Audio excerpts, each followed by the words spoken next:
guys, welcome back to another episode of Enactus DMU Talks. It's short series where we talk to members of the society about how Enactus have impacted them positively. As you recall from my last episode, I said we were going to be talking to another former member of the society. Now I have with me here the former HR Kush. So can you start by introducing yourself to us? Hello, I'm Kush. A master's in international business and entrepreneurship. I've just finished. I did HR lead and I was project lead for 4 projects and I supported marketing as well. Oh, nice. Yeah. So let's start by, I would like to know about your UN trip because I spoke to the former president and it was a whole lot of fun experience, obviously. So I'd like to hear from you. How was your trip? Yeah, it was amazing. I think it was quite surreal. Just being up there with the Vice Chancellor as well, the Dean of Health, and then meeting all these people at the top at the UN. It was amazing, and we got to share about all the work that we've done, our projects, the groundwork that we're doing, and they were actually listening to us. It was really, really nice, and we got feedback too, so it made you feel like you matter, what you're doing matters, at a student level. Yeah. So it was really, really impactful. So how exactly did you hear about the opportunity to represent the school at UN? Okay, so doing all the HR stuff through Enactus, so I was always networking, always trying to find new events for Enactus DMU, and we spoke to the Director of Sustainability, Mark Charlton, who works at this university, and we actually hosted an online event with someone from the UN already called Felipe. So we kind of already met someone prior to going to the UN. And that's when, Mark had access to DMU, Enactus DMU anyway, so he was like, if you want to apply for this, share this with, Enactus. So I ended up applying for it last minute. So basically just being part of Enactus that gave you that platform, that opening. Yeah, Interesting. Yeah. Alright, so talking about Enactus now, can you tell us how did you join Enactus and why exactly did you join Enactus? Okay, so for me, I knew about Enactus quite a few years ago actually. It wasn't when I started this master's degree. So when I was looking for my bachelor's, I saw it, I think in Nottingham. I saw the word entrepreneurship and I was interested in it. But when I went to the university to do my bachelor's, I couldn't join Enactus because the demand of hours that they needed, and I was doing nursing.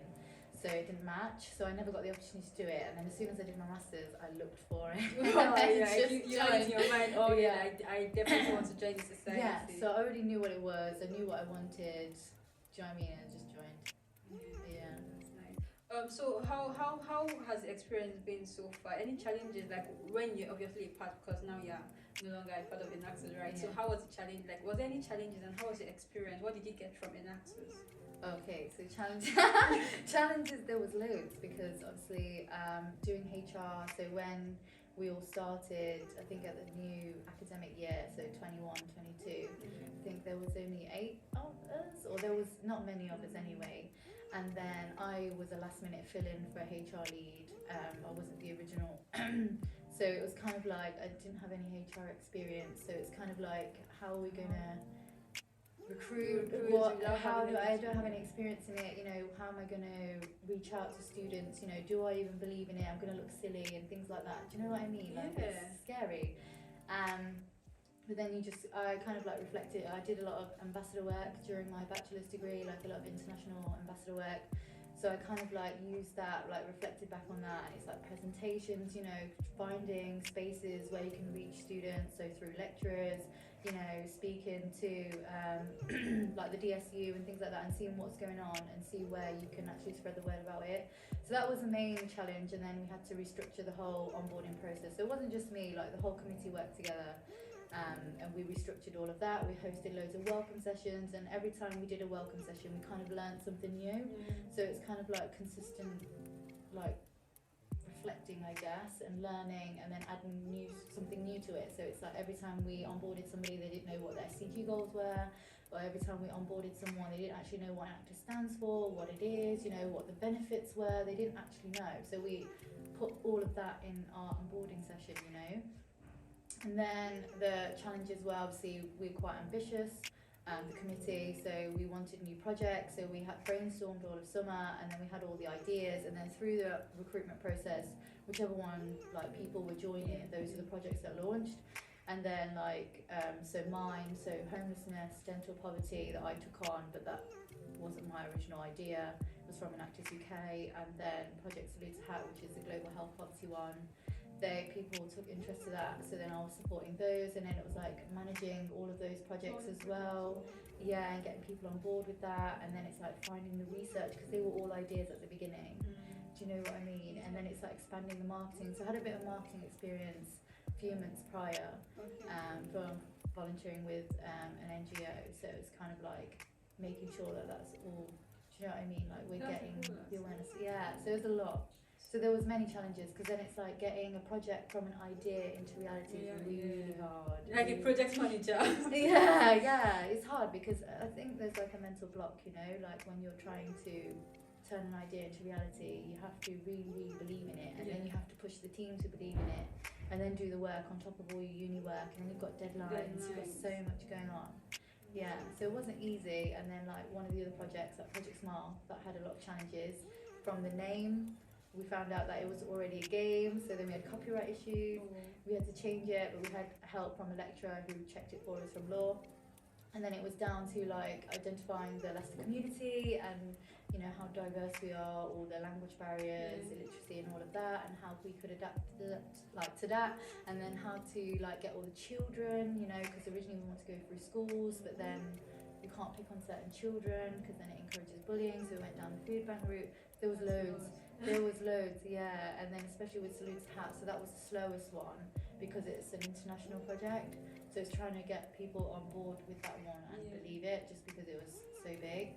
And it took a while to actually secure a partner, but now that's got a partner. And then Welcome Home's flying. So that's fine. And then Reskill D-Skill was finishing, so that just needs marketing for that one. Wow. That's really a whole lot. Like seeing this from outside, like if you're outside, like seeing this project, you wouldn't really know that there's a whole lot of work done at the back, like behind the scenes, like you just said. And talking about project, it seems like you're actually a part of all the whole projects. Yeah, so I was leading them. So I founded them and I led them. So I was in every single meeting. I was doing the background work. If someone missed a task, I'll be doing it. Anything additional, I was doing it. I secured all the partnerships for all the projects. Wow. So I did all of that. Well, how were you able to manage all that, like the whole project, your school, everything? Like, because honestly, it's a whole lot of work, and I really like to learn. And I'm sure people will really like to learn. How were you able to manage everything at the same time? I think when you really enjoy something, it doesn't feel like hard work or whatever. You just do it. Like I was doing it every day. Even like some of the committee members will say that they were doing it every day. We were messaging every day, 24 hours. Do you know what I mean? There was no kind of like day off. And the thing is that you need to understand your team. When you understand your team, it's easier to delegate tasks, easier to communicate, and things get done quicker. Do you know what I mean? So I guess for me, it was just reprioritizing every day, knowing what's going on, you know, with the project. And I was super passionate, so I was happy to give up my time for that. Yeah. So every other person I've talked to about Enactus, when I ask what Enactus means to them, they all say family. So would you agree with that? What does Enactus mean to you? Oh, that's a big question. I never thought about that. Yeah, I think I wouldn't say there's a one word for it. I think the main thing that stood out for me is like a sense of belonging. Okay. Whether that means family to you guys, I don't know. Like just being around so many like-minded people was so nice. It was really, really nice. Yeah. And I think when that happens, like things expand so quickly, things grow, things improve, and you can see things succeed, and that's when you know. So I think that was really important to me, because I could be my authentic self and I was comfortable, and I think that showed in my projects. Do you know what I mean? With their successes and things like that. So I think that is my main word. Like minds. I think the former president I interviewed, she also said the same thing, like being with like minds. So that's definitely one thing. There's another question I like to ask. And every time I ask this question, people always say, "Oh, it's tricky." But I'm definitely going to ask you because it's one of my favorite questions. Like, if you had the power to change something about Enactus or to add something to Enactus, what would that be? I don't know how to do that, but having more students on board, to be able to reach more students in all the faculties, like we managed to start reaching out to different faculties. So one thing that I learned is the students are so talented, and the thing is like the ones that are willing to do it go above and beyond, and to find all of those students, I think So probably from a recruitment perspective, I'm probably answering, Yeah. is to have all them Okay. students on board, because once you've got all of them, like imagine how big an Enactus DMU would be. Do you know what I mean? And you would be able to build more projects. You'd be able to, you know, support the financial initiatives and turn them into businesses a lot quicker. You'd be able to have the research, the funding, and things like that a lot faster, and you'd be able to get more out of your university experience, I think. Yeah. Okay. So before we come to the end of this episode, I would just like you to like give an advice to Enactus members, especially Enactus DMU members, and also students that are out there that are looking for a society to join or are still kind of confused or don't know what to do. Like, what exactly would you say to them? I think, just follow whatever you're passionate about, I guess, and then that will take you to wherever you will need to be, or whatever you enjoy, you know. When you enjoy it, it doesn't feel like hard work, and you can then gain employability experience as well as make social impact if that's something that you're into, you know. Like Well, is there any other thing you would like to say? Is there any other thing you'd like to say? I don't know, I'm sure I've missed a lot of questions to ask, because it's really a pleasure to be having here. So I'm just out of my mind. But is there any other thing you'd like to add? Talking about Enactus, is there any other thing you'd like to add about Enactus? To say to people about Enactus, like maybe what they can gain from it, what they can get, what's just. Yeah, I think the benefits are beyond what you can see. I think like you grow as a person, you definitely grow employability skills. You just need to make sure that you showcase them afterwards. You know, I've known so many people on my team that have gained internships from it. You know, it's real, it's not just a society. You can put it on your CV, it's international. So, you know, we have recognised partners like Asda and Amazon and all of them, so you know, like people are seeing you, you know, and your projects, whatever you're part of, that's something you can take with you, and it can be part of a legacy, because if they get turned into real life businesses, you know, and they succeed, you were part of that, you know. So I would say like keep going on like a ground level, just work hard, you know, communicate. So when your deadlines are coming, or if you're struggling, whatever, talk to your project leaders. You know, we're all students at the end of the day. It's a risk-free environment, so it's your safe place to play with ideas, whatever you want to achieve, whatever you'd like to try in the employability sector. Like, this is your space to do it. Okay. So go ahead and do it, whatever you're thinking. Yeah. So I was at this meeting yesterday regarding Enactus as well, and I asked the former president to, but you have said it, like you get skills, your career, but if there's any other thing you want to tell people, like maybe I think there's one thing we're missing. Like if you want to tell people why they should join Enactus, what exactly would you like? Just give me 4 or 3 things you say to people, like why they should join Enactus. You have mentioned skills. You have mentioned what else? You mentioned you definitely mentioned skills. But what else is there? Okay, I'll do like a whole round thing and then you tell me if that's enough. I would say, so definitely skills, definitely a sense of belonging. You do meet like-minded individuals, and they can become like friends for life. It's definitely for your future. You find something that you love, and I think that's so important, especially because I came from a career that I didn't like. So I think it's a safe place to explore. I think it's a safe place to just be yourself as well. I don't know. I just feel like it's hard. Like it's just like for me, it's just a sense of belonging. Like I'm really like career focused though, so my perspective is going to come from a career mindset. If you know what I mean. But you do grow. I think like personally and professionally, you are linked. And I think like if you do grow personally, it will influence your professional abilities and vice versa as well.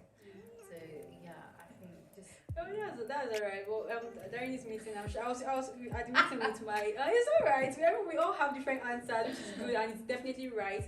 But I was at this meeting with the current president and some other executive committee and Enactus UK, and I also said the same thing to the former president that aside all the skills, I think there's one more thing, which is change. You get the ability to change something, you know. Yes, you get the ability to make an You want to impact. see a change, you get the opportunity Yeah, to like make yeah. an impact. So like being a project leader and stuff, I've been able to implement that change. So Yeah, I think that should be like the first on the list because everybody wants to see a change. yeah. So being a part of that change is I think I'm just so absorbed into all of that. Like I've already done that, you know. Like 100%. Like that is the main thing that you're doing, you know. Even if you're gaining skills, this is what I said to my team. Like even if you're here for employability, or when I was like doing the onboarding sessions, like whether you're here for gaining skills or whatever, you're still able to make a social impact. You're still changing someone else's life, and I think that's amazing. Do you know what I mean? Mm-hmm. Like, yeah, okay, you can be selfish and gain some skills, but you get to make a difference in someone else's world, you know? It might not be the whole world, but you get to change someone else's world. And that, you know, has a long-lasting effect, and you get to do that as a student, you know? True. So I know this Enactus DMU Talk is basically talking about how Enactus has impacted us positively. But since you were the former HR and you're actually part of all the projects, I would like you to just like briefly like just tell us a bit about each project, if you don't mind. Yes.